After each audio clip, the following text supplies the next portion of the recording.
여느 때보다도 여러분 아멘 소리가 커서 감사를 드립니다. 제가 조금 귀에 문제가 생겨갖고 자꾸만 소리가 작은 소리를 놓치기 시작했습니다. 그래서 내가 베토벤의 뒤를 따라가려나. 근데 오늘 이따가 오후 4시에 우리 또 목사 부부 합창단이 여성교 합창제에 가서 하는데 또 제가 지휘를 해야 돼요. 근데 듣다 보니까 귀가 잠깐만 약해지니까 상대적으로 제가 포르테를 많이 하도록 합니다. 안 들리니까 들리도록. 그래서 한 번은 이렇게 해서 찬양할 때 여러분 소리 지르는 게 저 유리창이 깨질 정도로 하라. 오늘 바울이 쓴 이 편지는 사실은 감옥에서 썼습니다. 감옥에서 썼다고 하는 건 그가 죄를 졌기 때문이 아니라 복음을 전하다가 그리스도 때문에 감옥을 갇히는데, 빌립보서만큼 바울의 정말 기쁨이 가득 차 있는 편지가 별로 많지가 않습니다. 그러다 보니까 바울이 편지를 받는 빌립보 성도들에게 이렇게 씁니다. 사랑하고 사모하는,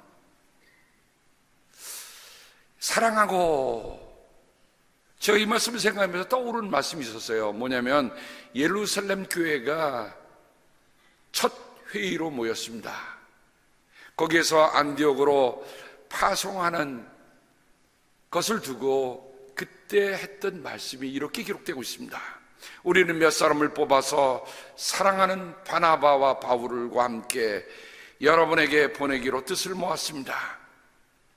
바나바와 바울은 우리 주 예수 그리스도의 이름을 위해서 자기 목숨을 내놓은 사람들입니다. 달리 말하면 바나바와 바울이 그 예루살렘 첫 뒤에서 첫 선교사로 파송할 때 들었던 그 말을 바울은 기억하고 있었습니다. 그들은 우리의 사랑하는 이들입니다. 동시에 이들은 자기의 목숨을 그리스도를 위해서 내놓은 사람들입니다. 그러니까 여기에서 말한 사랑이라고 하는 것은 목숨 내놓고 거는 사랑을 가리킬 때 쓰는 말입니다. 아가페토이, 아가페라는 사랑으로 사랑한다는 거죠.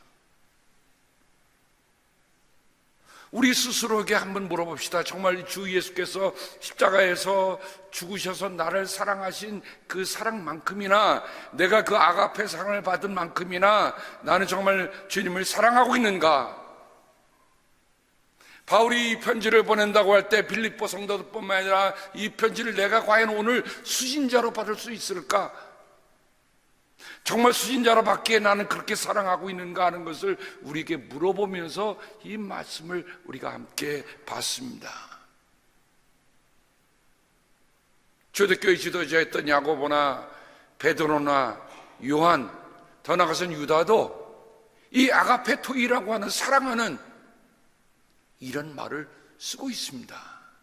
그 말을 쓴다는 것은 내가 그리스도를 통해서 그 아가페 사랑을 받았다라는 것이요, 또한 동시에 내가 그 사랑으로 당신을 사랑한다는 것이요, 또 그들이 그 사랑 속에 있다는 것을 확인하는 말이기도 합니다. 이 말이 흔하게 쓰이는 말이 아닙니다. 그러면서 바울은 사모하는 이라는 말을 또한 여기서 씁니다. 저는 그 사모한다는 게 말이 뭘까? 바울이 감옥에서 이 사모한다는 말 썼는데, 이 사모한다는 말은 신약 성경을 통틀어서 여기 한 번밖에 없는 말이에요. 달리 말하면 이 사람도 사모하고 저 사람도 사모하고 그렇게 막 여러 말이 아니라, 바울이 감옥 속에 갇히면서 빌립보 성도를 생각하면서 생각하니까 사랑하는 이란 말 갖고 그 마음에 차질 않는 거예요. 그래서 거기다 사모하는 이란 말을 덧붙였어요. 여러분 혹시 연합편지 써본 분 계시죠? 사랑하는 말은 많이 쓰셨죠? 그 다음에 사모하는 말까지 쓰신 분 있으면 이따 점심시간 저를 찾아오세요. 사랑, 아가페 사랑도 큰데 바울은 여기에 사모하니라는 말을 하나 덧붙여서 그 빌립보 성도들에게 그 마음을 전하고 있는 거예요. 그 마음이 어떤 마음입니까? 생각해보니까 거기에는 묻어난 그리움이 있어요. 여러분, 사모하는 것은 그리움이 없이는 사모함이 없죠. 배어나는 외로움도 있어요. 감옥에 갇혔는데 얼마나 그게 마음이 외로웠겠어요. 여러분, 그리스도의 사람이라고 해서 모든 외로움으로부터 제외됐다고 생각하지 마세요. 그것도 사람의 마음이 다 있는 거예요. 그리움과 더불어 외로움이 함께 있습니다.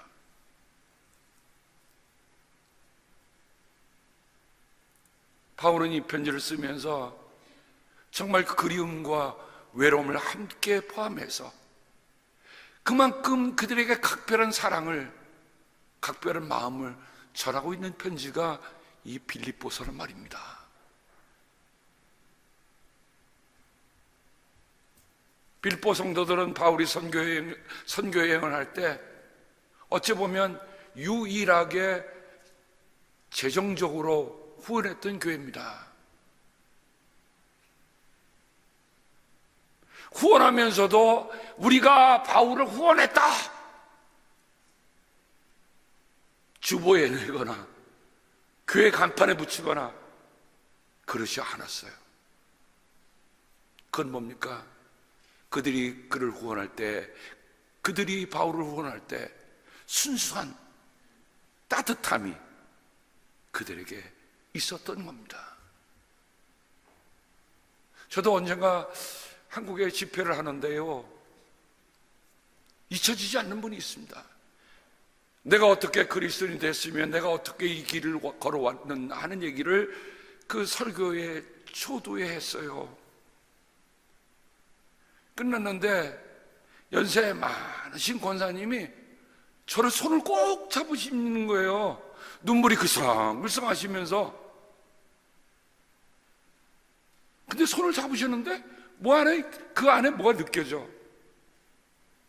알고 봤더니 이분이 정말 말씀을 듣고 정말 저 목사가 정말 어렵게 정말 이민 목회를 하고 있구나 하는 게 느껴지셨나 봐요. 아마 그분에게서는 그분이 그날 가지고 있던 전 재산이었던 것 같아요. 그걸 저에게 주셨어요.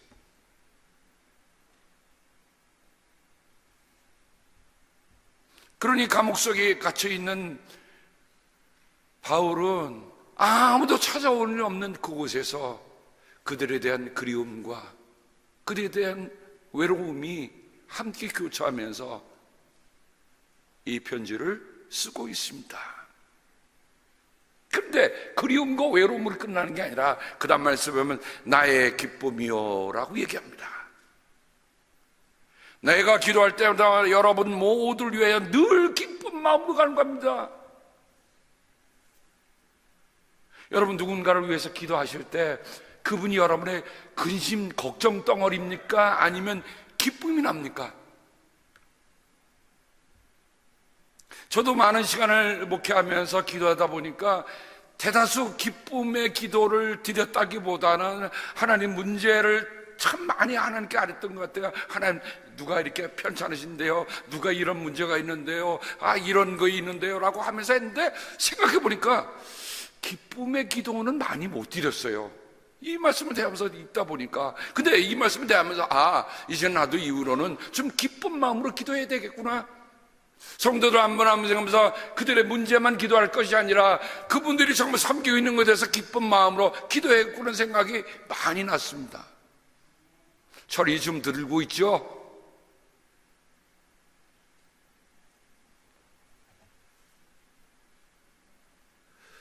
여러분은 같은 생각을 품고 같은 마음을 가지고 같은 사랑을 가지고 뜻을 합하여 한 마음이 되어서 내 기쁨이 넘치게 해주십시오. 여러분, 빌립보 교회가 그렇게 정말 순수하고 따뜻한 교회임에도 불구하고 그 교회 내에도 흔들리는 일이 있었어요. 여러분, 우리의 몸에 치아가 있는데 치아가 흔들린다. 치과 의사가요, 흔들린다 그랬더니 하는 소리가 이러더라고요. 이젠 갈 때가 됐습니다 그러더라고요. 치아가 흔들리면 그거는 뽑아야 된대요. 나는 킵하고 싶은데. 근데 교회가 흔들리고 있었어요. 그 아름다운 교회가 흔들리고 있었어요. 그래서 바울은 그 흔들림을 치유할 수 있는 방법이 뭘까? 같은 생각, 같은 사랑, 뜻을 합해서 한 마음이 되라. 바울이 요구했던 것은 어떤 큰 해결책이 아니라 성도의 마음속에 오늘 김석수 장로님께서 기도해 주신 것처럼 정말 성도들이 따뜻한 한 마음이 되는 것들, 그러면서 나의 기쁨 다음에 나의 면류관인, 여러분 면류관 하면 생각나는 게 뭡니까? 면류관이란 말은 스테파노스, 정말 바울이 편지를 쓸 때 면류관이라고 썼을 때 그의 마음에 걸리는 게 하나도 없었을까? 생각해보니 걸리는 게 하나 있더라고요. 바울이 자신의 회심의 이야기를 3번 사도행전에 얘기합니다. 그 중에 마지막에 바울은 이렇게 얘기합니다. 주님의 증언자인 스데반이 피를 흘리고 죽임을 당할 때 나도 곁에 서서 그 일에 찬동하면서 그를 죽이는 사람들의 옷을 지키고 있었습니다. 그가 회심에 대한 얘기를 하면 할수록 지워지지 않는 한 사람이 있었다. 바로 스데반이에요. 스데반이 돌에 맞아 죽어갈 때 나는 돌을 치는 사람 앞에 옷을 지키고 있었다. 충격적인 고백 아닙니까? 바울이 이쯤 되면 정말 선교사로서는 최우수 선교사가 돼 있을 그때쯤에 여러분 바울이 참 이해할 수 없는 분 같아요. 왜냐면 가면 갈수록 그는 뭐라고 하냐면 나는 죄인의 우두머리입니다. 죄인의 괴수입니다. 그게 젊어서 얘기하는 게 아니라요, 정말 그의 인생의 신앙 선교의 거의 말년쯤에 가서 하는 얘기입니다. 아니 우리 같으면 좀 자랑할 거 좀 내놓고 내가 뭐 어디도 가서 교회 세웠고 어디도 뭐 후원했고 어디도 뭘 했다고 얘기할 법한데, 바울은 오히려 자기 인생 속에서 저 깊이 숨겨두었던 그 부끄러운 얘기 늘 꺼내고 있는 거예요. 그러니 나의 면류관이라는 말은 그냥 우리가 지나칠 수 있는 말이 아니라 바울 속에 그 스데반에 대한 내가 그때는 그리스도를 몰라서 그 스데반을 처형하는 그 자리에 내가 있었다. 난 그렇게 부끄럽다.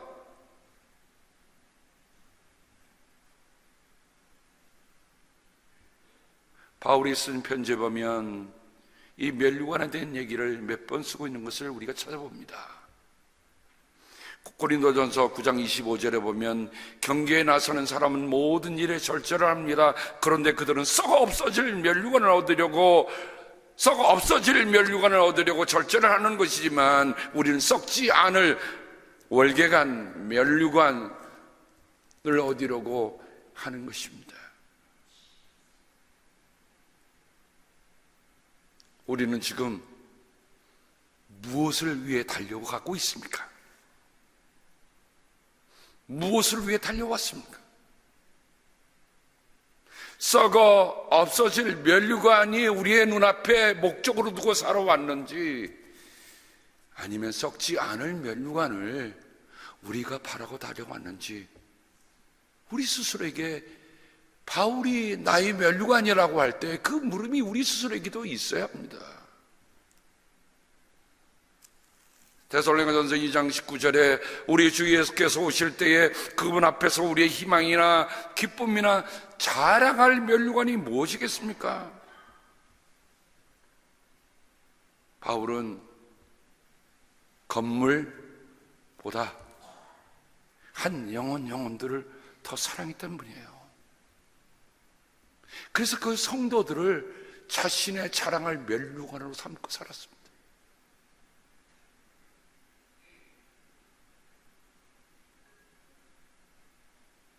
참, 저도 그 부분에 있어서 많이 배워가고 있어요.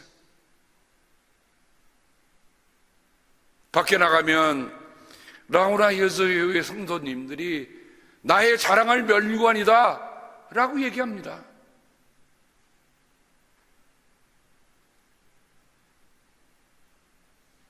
야야야 내 나이가 어때서? 라는 말을 노래를 하면서 우리 교회는 연세가 많으신 은퇴하는 분들이 대다수지만 난 그분들이 자랑스럽다라고 얘기합니다.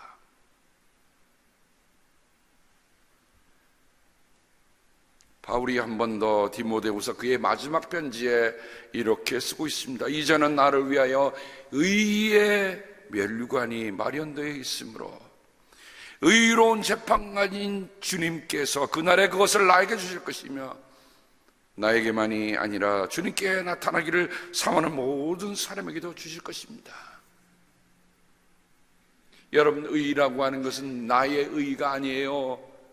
그리스도께서 피를 흘리셔서 하나님과 우리를 의로운 관계에 놓아주셨다고 하는 그 믿음의 결정이 의입니다. 그러니까 우리 주님도 의로운 재판장이신 거예요. 달리 말하면 내가 너를 위하여 목숨 버려 주었는데 네가 내 목숨값을 제대로 하고 살았느냐라고 묻는 물음입니다.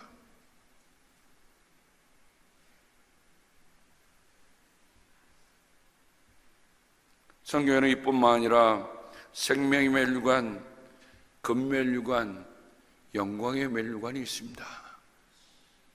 멸류관은 어느 누구에게 쓰여지는 겁니까? 우승하는 사람에게만 쓰여진 거예요. 한 사람에게. 단 하나의 멸류관을 놓고 수많은 사람이 몇 년 동안 수고해서 그들이 훈련하고 와서 그 경기에 참여할 때 받는 사람은 한 사람이 있다는 것을 기억하면 사도 바울이 나의 멸류관이라고 할 때 그 말이 얼마나 사무쳤을까라는 생각이 듭니다. 오늘 말씀은 이와 같이라고 합니다. 이와 같이. 바울은 오늘 말씀 전에 우리의 시민권은 하늘에 있습니다. 그것으로부터 우리는 구주로 오실 주 예수 그리스도를 기다리고 있습니다. 그리고 그분은 우리를 변화시킬 것입니다 라고 얘기합니다. 그분이 다시 오시면 우리는 변화할 것입니다 라고 얘기하는데, 제가 말씀을 준비하다가요 너무 감동받은 찬양이 하나 있습니다. 여러분 한번 보시죠. These are the days of Elijah, declaring the word of the Lord. And these are the days of your servant Moses, righteousness being restored.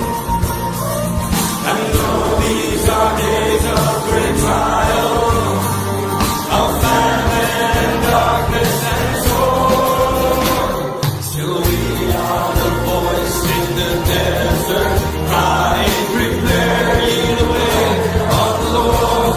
Behold, he comes, riding on the clouds, shining.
여러분, 저 해병대가 지금 몇 살이라고 생각하십니까? 18, 19, 20, 21. 우리의 자녀들, 혹은 여러분의 손주들이 지금 저기 가서 훈련 받고 있는데, 여러분 해병은 아시겠지만 해병은 모든 전투에 가장 전선에 나가는 게 해병입니다. 2200명이 한 편대가 되는데 2200명 중에 실제로 싸움에 나가는 사람 1100명이 나가는데, 미 해병은 아마 세계에서 가장 첨단 무기로 무장하고 강인한 훈련을 거듭합니다. 그러나 무기 전술보다 더 강한 무기가 바로 여기에 있습니다. 주님 안에 굳건히 서라. 오늘 바울이 주님 안에 굳건히 서라고 하는 말은 사실은 로마 군대를 생각나게 하는 단어입니다. 당시 로마 군대에는 몇 가지 특징이 있었어요. 왜 그렇게 최강의 군대가 됐을까? 이유가 있더라고요. 첫째는 강철 무기로 무장하고 있었어요. 가볍고 강한 강철로 만든 양날칼을 갖고 있었고, 단검을 갖고 있었고, 방패를 들고 있었고, 투구를 쓰고 있었어요. 비밀병기 필름이라고 하는 2m의 투창인데요, 이거는 멀리서 던지면 상대방이 창을 다는데 창을 뚫고 들어가요. 그리고 떨어지질 않아요. 그 상대방이 방패를 못 쓰는 거예요. 거기뿐만 아닙니다. 10분의 1의 엄벌을 처합니다. 만약에 전쟁에 나갔다가 누가 도망치잖아요. 그러면 군사를 모아놔요. 그리고 도망갔던 그 10명을 뽑아놓고 계급에 상관없이 돌을 뽑게 합니다. 게다가 그 돌을 뽑힌 사람은 10명에 한 명을 놓고 나머지 9명이 그 자리에서 죽이는 거예요. 쳐서. 전쟁에서 이렇게 도망치면 이렇게 된다는 것을 그들은 함께 공동 책임을 느끼면서 했던 거예요. 이메딕터스 의료 부대가 지원이 됩니다. 그래서 청결하고 위생하고 다른 어느 사람들이 먹지 않는 좋은 음식으로 그들의 군대를 먹였어요. 동시에 디플로매틱 프리스트들이 있어서 요즘 말하면 채플린이 있는 거예요. 채플린이 어떤 문제가 있으면 기도합니다. 한 달 동안 기도한 후에 만약 안 되면 창을 던집니다. 그러면 돌격하라는 신호입니다. 군사전술과 고강도 훈련을 받아서 480명이 기동력과 신속함을 갖고 있습니다. 그리고 군인들이 나중에는 6계급으로 나눠서 그들의 신분에 따라서 무장하는 게 달랐습니다. 여러분 한번 그림 한번 보시죠. 여러분 저기에 있는 정방형으로 되어 있는 게 로마 군대입니다. 그리고 여기 흩어지는 게 다른 군대예요. 달리 말하면 굳게 서라고 하는 것은 저 정방형을 놓치지 않고 그 방지를 유지하면서 쳐들어가는 겁니다. 그 다음 그림 한번 보세요. 저렇게 군사들이 딱 방패를 들고 칼을 들고 하는데 만약에 활이 날라왔다. 그 다음 보시죠. 돌이 날라왔다. 딱 막고 사방으로 막으니까 이들은 이 대형을 유지하면서 그냥 가는 거예요. 그냥. 저거를 얼마나 훈련을 받았는지 마치 로봇처럼 기계처럼 저들이 가고 있으면 마치 뭐가 아니면 요즘 말하면 탱크가 가는 것 같은 거예요. 탱크가. 바울은 이것을 자기가 고한목에 들으면서 로마 병사들에게, 로마 백인대장에게 이런 얘기를 다 들었던 것을 마음에 담았을 거예요. 아, 그렇구나. 세상의 싸움에도 굳건히 서지 않으면 지는 거예요. 그렇죠. 만약에 저 진에 한 틈이 생기면 어떡합니까? 그게 공격이 되면 다 무너지잖아요. 그러니까 그들은 목숨을 걸고 그들은 나가면서 싸우는 겁니다. 이게 굳건히 서라는 뜻입니다. 정말 우리는 신앙을 지키기 위해서, 함께 믿음의 복음을 지키기 위해서 얼마만큼 우리가 함께 굳건히 지키고 있는가 우리 스스로에게 물어봐야 합니다. 오늘 제가 칭찬 하나 할 일이 있습니다. 어떤 권사님이 따님 댁에 다녀오신다고 그러더라고요. 그래서 제가 언제 오세요? 토요일 아니면 주일날 옵니다. 그래서 제가 그랬어요. 저는 이렇게 말씀드렸습니다. 주일날 와서 예배 드리세요. 어저께 밤 거의 자정에 도착하셔서 오늘 예배를 나오셨다고 합니다. 그게 함께 굳건히 서하는 일입니다. 박수 한번 하세요. 사랑하는 성도 여러분, 우리가 주님의 날에 함께 모여서 함께 예배드리는 것은 우리가 함께 방패 들고 칼을 들고 우리가 앞으로 함께 전진하는 건데, 아이고 나 하나는 휴가 가고 나 하나는 뭐 감기 들고 나 하나는 뭐 하고 해서 빠지면 그게 제대로 가겠어요? 함께 가는 겁니다. 저는 오늘 너무 감사했어요. 제가 그래서 어디 가서 자랑할 수 있을 것 같아요. 우리 사는 성도님들이 주님의 날을 함께 소중하게 여기며 우리가 함께 예배드리는 걸 소중히 여기며 우리가 함께 지금 전진하고 있다. 여호사밧이 모압과 암몬이 걸어온 전투가 있었습니다. 이때 놀란 왕 여호사밧은 주님께 인도하여 주실 것을 비는 기도를 드리고 온 유다 백성에게 금식령을 내립니다. 야, 이게 아니 전투가 벌어졌는데 기도하라고 그러고 금식령을 내리다니요. 아니 소라 같은 걸 잡아먹고서 배를 채워 싸울 거 아니에요. 저는 이 모습 속에서 신앙의 다른 모습이, 신앙은 다르구나 라는 것을 느낄 수 있었습니다. 여러분, 하나님이 우리가 기도하고 금식하면 어떻게 하실까요? 신속한 응답을 해주세요. 하나님이 이렇게 말씀하십니다. 적군이 아무리 많다 하여도 너희들은 두려워하거나 겁내지 말아라. 이 전쟁은 너희가 하는 것이 아니라 나 하나님이 맡아 하는 것이다. 어휴, 세상에. 아니 기도하고 금식했더니 하나님이 이런 답을 주시는 거예요. 이 전쟁에서는 너희가 싸울 것이 없다. 너희는 대열만 정비하고 굳게 서서 나 주가 너희에게 승리를 가져다 주는 것을 보아라. 하나님이 나 다음 수생 너 손 놓고 이러라 이러지 않아요. 어떻게 하라고요? 대열을 정비하고 굳게 서라. 아까 로마 병중들이 섰던 그 방진처럼 딱 차리고 하나님이 어떻게 하실 것을 보라는 겁니다. 그러면 굳게 살아가는 것 자체가 그냥 넋놓고 앉아있는 게 아니죠. 전심을 다해서 하나님이 싸우시는 그 전투 속에 나도 함께 동참하고 있는 거예요. 여호사밧은 하나님의 말씀을 듣고 믿음의 굳세게 섭니다. 유다와 예루살렘 주민은 내가 하는 말을 들으십시오. 주 우리의 하나님을 믿어야만 흔들리지 않습니다. 주 우리의 하나님을 믿어야만 흔들리지 않습니다. 여러분, 믿는 게 흔들리지 않는 거예요. 믿지 못하니까 흔들리는 거예요.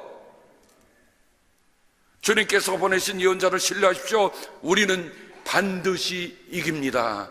여러분, 적을 따져보면 연합군이 더 큽니까?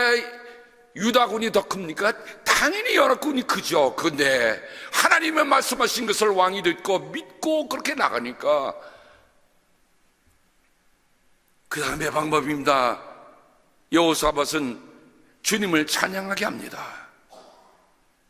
백성들과 의논해서 노래하는 사람들을 뽑아 우리 하는 찬양대가 동원됐어요. 거룩한 예복을 입히고 군대 앞에서 행진하게 합니다. 노래하는 사람들이 주님께 감사해라. 그의 인자심이 영원하다. 저는 아까 우리 해병대 우리의 자녀들이 말이죠. 주님 같은 분은 없네. 주님 같은 분은 없네. 주님 같은 분은 없네. 주님 같은 분은 없네. 제가 오늘 목사 부합창단에 그 곡 부르려고 해요. 그래서 목사도 다 하고 우리도 12번 하자. 예? 이런 젊은이들이 랩을 하면서 한번 코 이렇게 하면서 주님 같은 분은 없네 뭐 이렇게 하면 사람들이 없고 이상하게 듣잖아요. 근데 야, 그게 강력하더라고요.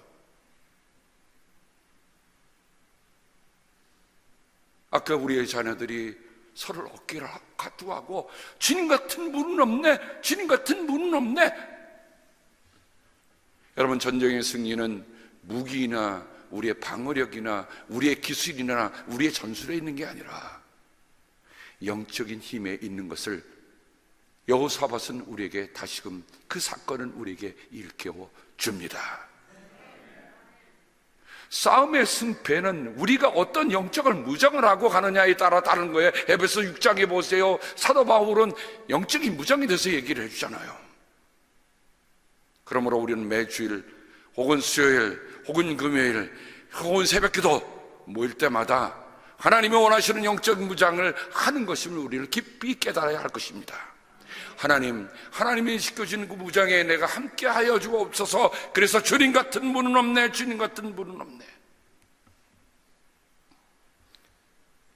노래하는 사람들이 그렇게 노래를 부르니 주님께서 복병을 시켜서, 하나님은 어디에다 복병을 숨겨둔지 우리는 몰라요. 복병이라는 걸 숨겨둔 병사라는 거잖아요, 그죠? 숨겨둔 병사에서 암몬과 모압군을 다 대파하셨어요. 나흘째 되던 날에 그들은 브라가 골짜기에 모여서 거기서 주님을 찬양합니다. 오늘도 사람들은 그것을, 원래 그 이름이 브라가였겠어요? 브라가란 말은 히브리어로 찬양입니다. 찬양 골짜기. 제가 왜 구약에서 이 말씀을 찾았냐면요, 여러분, 빌립보에 바울이 신라와 함께 갇혔을 때에 사도행전 16장에 볼 때에 무슨 일이 일어났습니까?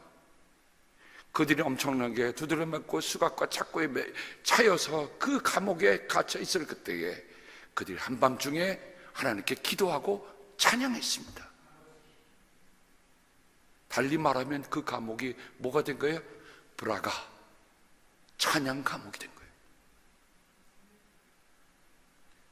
생전에 일어나지 않았던 일들이 일어납니다. 갑자기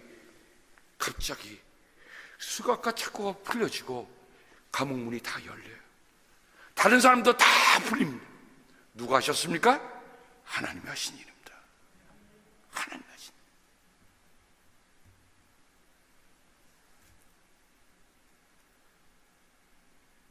오늘 말씀 우리가 다시 한번 대하면서, 우리 또한 그렇게 굳게 서야 하겠구나. 우리도 굳게 서야 하겠구나.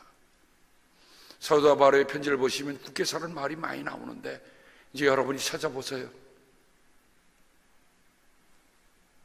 하나만, 고린도 전설을 끝날 때 사도 바울은 얘기합니다. 깨어 있으십시오.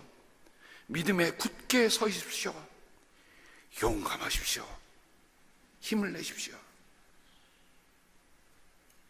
연합감리교회가 전통법안을 통과시킨 후에 반대 세력들의 움직임이 심상치가 않지만 우리는 어떻게 해요? 하나님이 우리에게 주신 그 전통을 굳게 세우며 믿음에 굳게 서서 지켜갈 것입니다. 사는 성도 여러분, 우리 한번 외쳐볼까요? 주님 같은 분은 없네. 시작. 자, 이거를 12번 하면 안 되니까 3번만 크게 하는데 이게 녹음에 들어갑니다. 시작.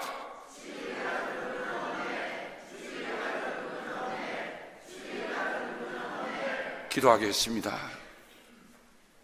하나님, 우리의 함성을 들으시나요? 주님 같은 분은 없습니다. 그러므로 우리가 주님 안에 굳건히 서 있겠습니다. 세상이 어떻다 할지라도 주님이 우리에게 주신 그 말씀과 언약에는 흔들림 없이 우리가 함께 우리가 대열을 세워서 끝까지 가고자 하오니 주여 우리를 도와 주시옵소서. 예수님의 이름으로 감사하며 기도합니다. 아멘.